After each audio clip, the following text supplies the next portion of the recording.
Hello everybody, Nerdy Friend here. Welcome to No Lives Left, and I'm going to tell you a story. Hey. Hey. Hey. Hey. Hey. Hey. Hey. Holy hell, how'd you get here? Well, how rude of myself. I'm sorry. Jesus, How do you nearly do? gave me a heart attack. I am Kicksnap. What you doing? Well, I was going to tell my viewers your story. Is it a scary story? Well, it's supposed to be a scary story. Ooh, how I love scary stories. May I join you? Well, I don't know. I mean, Please. don't do the please thing. Oh God, get out of here. You can't move me. I'm here for a while.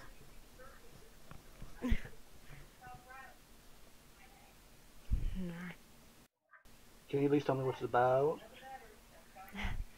It's Smile.dog.jpg. Ever heard of it? Smile.dog. I don't know what it is. Like if it is scary yet, because I haven't read it yet. Because no, I want to join you. I don't know. My head kind of takes up most of the screen. Please, I've already read it. Oh God, not the please thing again. And I have such a great storytelling voice. You do? Yeah. Fine. Okay. Oh, thank you. Oh, thank you. Hi, everyone. I am Kicksnap, and I will be joining Nerdy Friend here today in telling you a story.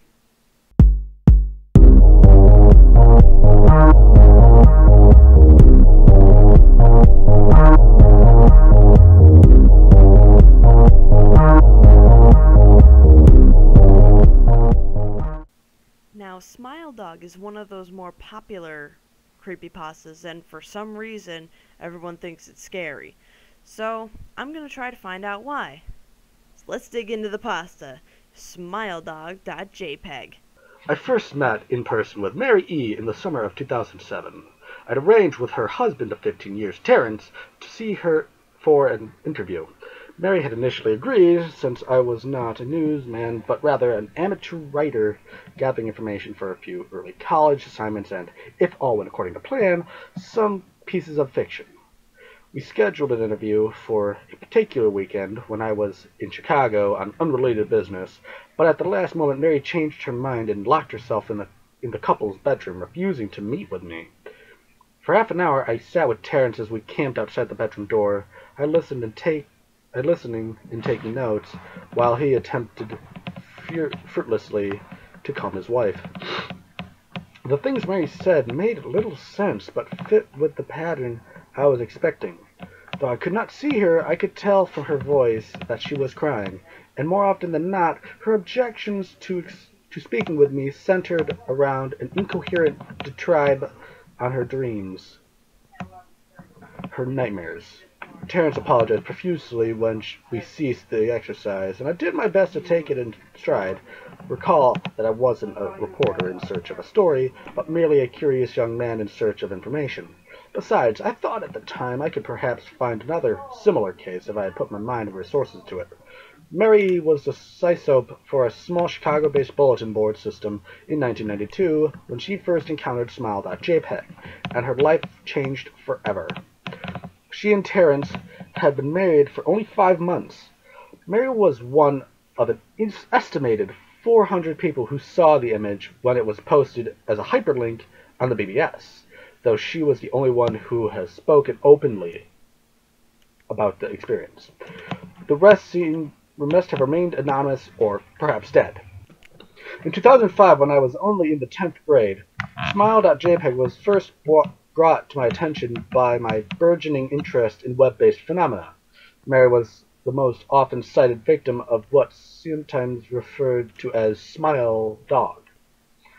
The being Smile.jpg is reputed to display. What caught my interest, other than the obvious macabre elements of the cyber legend, in my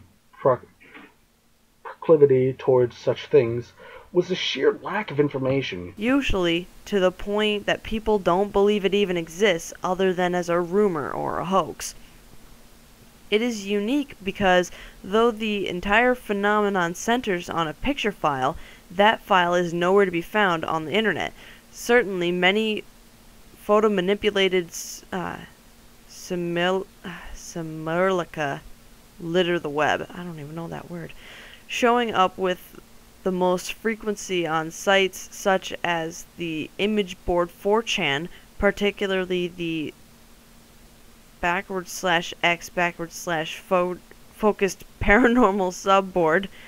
It is suspected these are fakes because they do not have the effect of the true Smile.jpg is believed to have, namely sudden onset temporal lobe epilepsy and acute anxiety. Holy shit. This purported reaction in the viewer is one of the reasons the phantom-like Smile.jpg is regarded with such disdain, since it is patently absurd. Though, depending on whom you ask, the reluctance to acknowledge Smile.jpg's existence might just be out of fear as much as it out of disbelief. Neither Smile.jpg nor Smile.dog is mentioned anywhere on Wikipedia, though the website features articles on such other perhaps more scandalous shock sites as Hello.jpg or Two Girls One Cup. Any attempt to create a page pertaining to Smile.jpg is summarily deleted by any of the encyclopedia's many admins. Encounters with Smile.jpg are the stuff of internet legend. Mary E's story is not unique. There are unverified rumors of Smile.jpg showing up in the early days of Usenet, and even one persistent tale that in 2002 a hacker flooded the forums of humor and satire website Something Awful with a deluge of Smile.dog pictures, rendering almost half the forum's users at the time epileptic. It is also said that in the mid to late 90s that Smile.jpg circulated on Usenet and as an attachment of a chain email with the subject line "Smile, God loves you." Yet despite the huge exposure these stunts would generate, there are very few people who admit to having experienced any of them, and no trace of the file or any link has ever been discovered. Those who claim to have seen Smile.jpg often weakly joke that they were far too busy to save a copy of the picture to their hard drive. However, all alleged victims offer the same description of the photo. A dog-like creature, usually described as appearing similar to a Siberian husky, illuminated by the flash of the camera, sitting in a dim room. The only background detail is visible being a human hand extending from the darkness near the left side of the frame. The hand is empty, but is usually described as beckoning. Of course, most attention is given to the dog, or dog creature, as some victims are more certain than others about what they claim to have seen. The muzzle of the beast is reputedly split in a wide grin, revealing 2 rows of very white, very straight, and very sharp, and very human-looking teeth. This is of course not a description given immediately after viewing the picture, but rather a recollection of the victims who claim to have seen the picture endlessly repeated in their mind's eye during the time they are in reality having epileptic fits.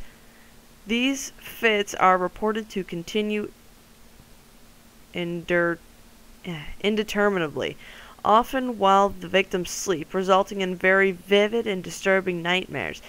These may be treated with medication, though in some cases it is more effective than others. Mary E., I assumed, was not on effective medication. That is why after my visit to her apartment in 2007, I sent out feelers to several folklore and urban legend-oriented news groups, websites, and mailing lists, hoping to find the name of a supposed victim of Smile.jpg who felt more interested in talking about his experiences. For a time nothing happened, and at length I forgot completely about my pursuits, since I had begun my freshman year of college and was quite busy. Mary contacted me via email. However, near the beginning of March 2008. Dear Mr. L., I am incredibly sorry about my behavior last summer when you came to interview me. I hope you understand that it was no fault of yours, but rather my own problems that led me to act out as I did. I realize that I could have handled the situation more decorously. However, I hope you will forgive me. At the time, I was afraid. You see, for 15 years I have been haunted by Smile.jpg.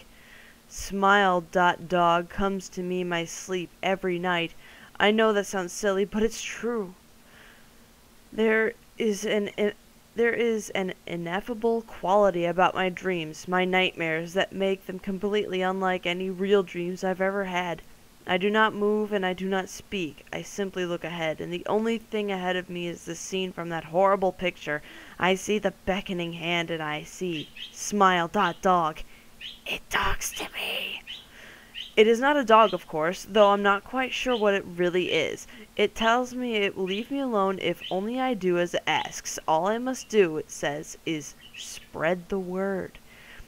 That is how it phrases its demands, and I know exactly what it means. It wants me to show it to someone else.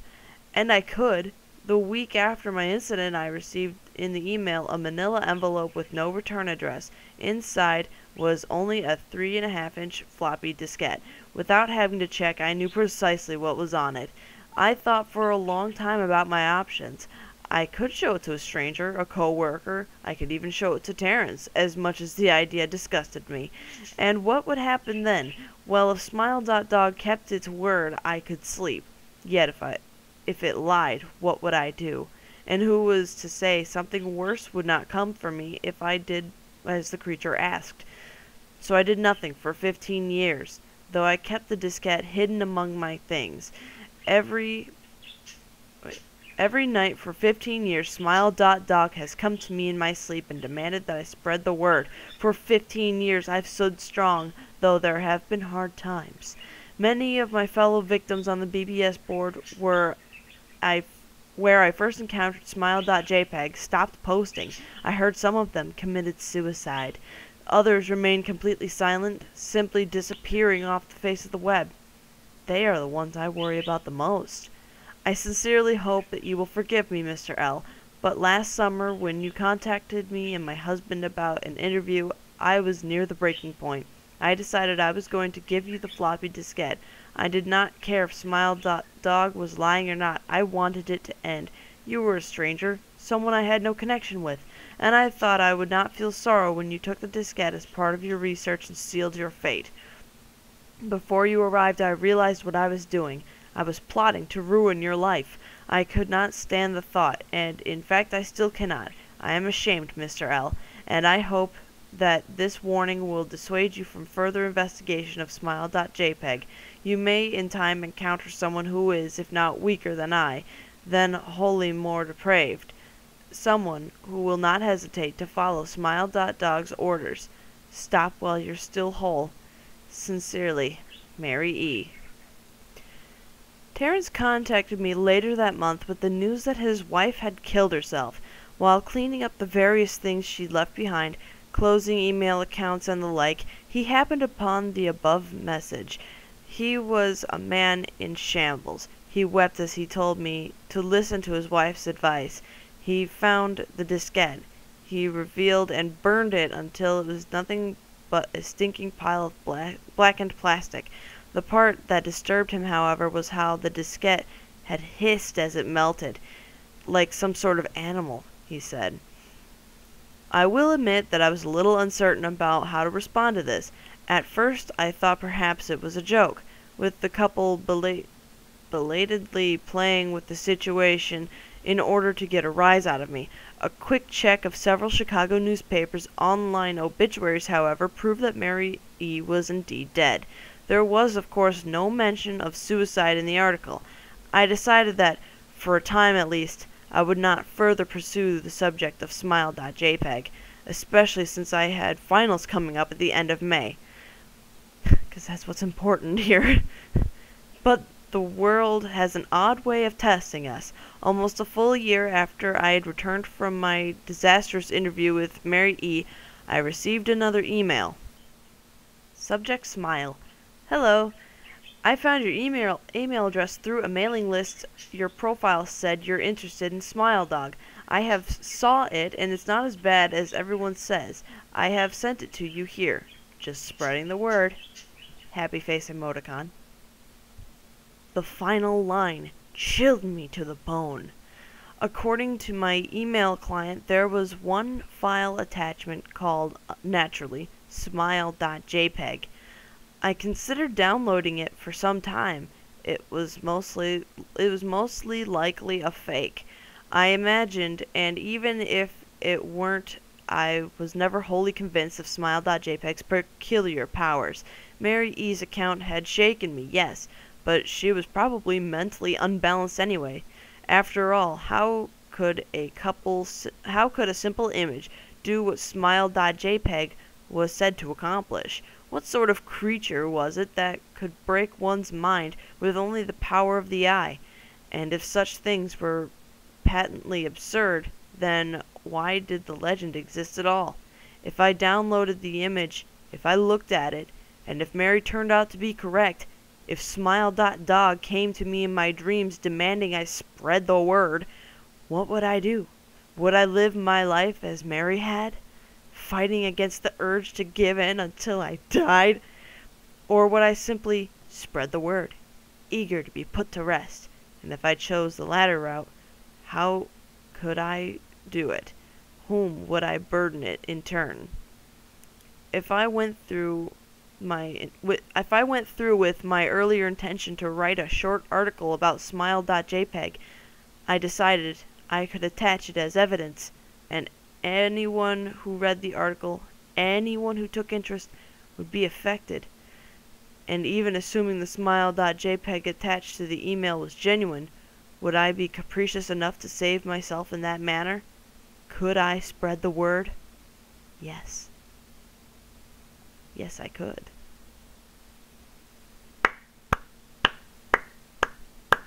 And that is the story of Smile.dog.jpg.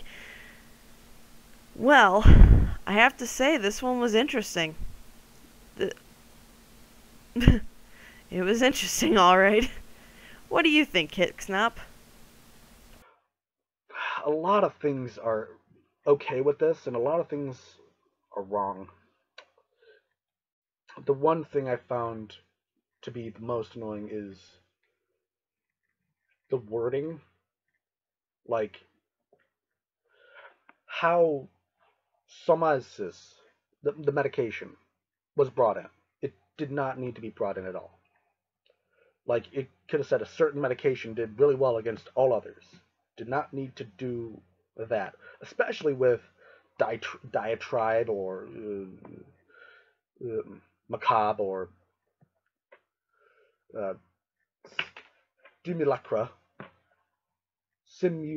simulacra, simulacra, whatever it is. Big words like that did not need to be in there because it's just annoying to those who don't know how to pronounce or say or know what the words mean. Another thing about this is it should have been viewed from somebody else's point of view because I understand it's a distinguishable third party against Mary E. and Terrence, but the way it was portrayed as such did not do justice to the story, if that makes sense. But another thing that's wrong with the story, and look at it, it is clearly photoshopped. You can almost guarantee that that is photoshopped in all sorts of manners. It the scariness of the story itself, useful, yes. Scary with all these things holding up against it, not as scary as it liked to have been. Did I miss anything? Well, yes, actually, you made a really good point with the $3 words. Those really big ones that are completely unnecessary. I also noticed spelling mistakes. Uh, when like there wasn't very many, but when you spell something wrong, it makes people stop and wonder, wait, what's that word? Sometimes, but other times it just looks ridiculous, and then it kind of throws you off. Uh, the the character Mary E. She seemed to have been a little bit of of the unnecessary element in a way because I mean she was supposed to hold some kind of importance, but then didn't. I don't know. Am I missing something? She seemed to have been just there. You know what I mean? The character could have found anybody else who was more willing. And yes, the story may have pointed something like that out, saying like somebody weaker than Mary E could show the character the Smile.dog thing. Um, but it didn't seem to make a whole lot of sense. She killed herself, and that was it. I was kind of expecting a little bit more out of Mary E. Um, Other than that, though, this story was pretty good. Uh, I have to agree with you on that one. The story was overall better written than most of the stories I've read so far. Um, I, I don't know. Just I wish that there was a little bit more to the story other than the fact that this thing can't be accessed by the internet unless somebody had already saved the picture previously before it got taken down from the internet. I don't know. This thing seems to have wanted to be an urban legend or something. I don't like that part very much. How this dog creature thing is supposed to be an enigma unless you have already found it. And those who have found it either killed themselves or remained silent, whatever. I saw what they were going for, but it missed the mark a little. But I don't hate the story, so that's a good thing. Overall, I think I would give this story a 7 out of 10. Uh, would have been an 8 if Mary E had more of a significance in the story. But yeah, 7 out of 10 seems fair. I think that covers it. Any last words, Kick Snob? All in all, the story could have been told better. No but it's argument still, there. for what it is, a decent story. So, Allie, thank you for having me on the show. I appreciate it. It was fun.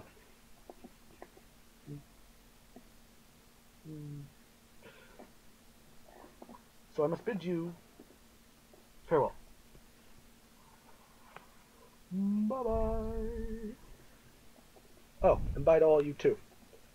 This person over here, watch it. Do it. Bye. Did you like this video?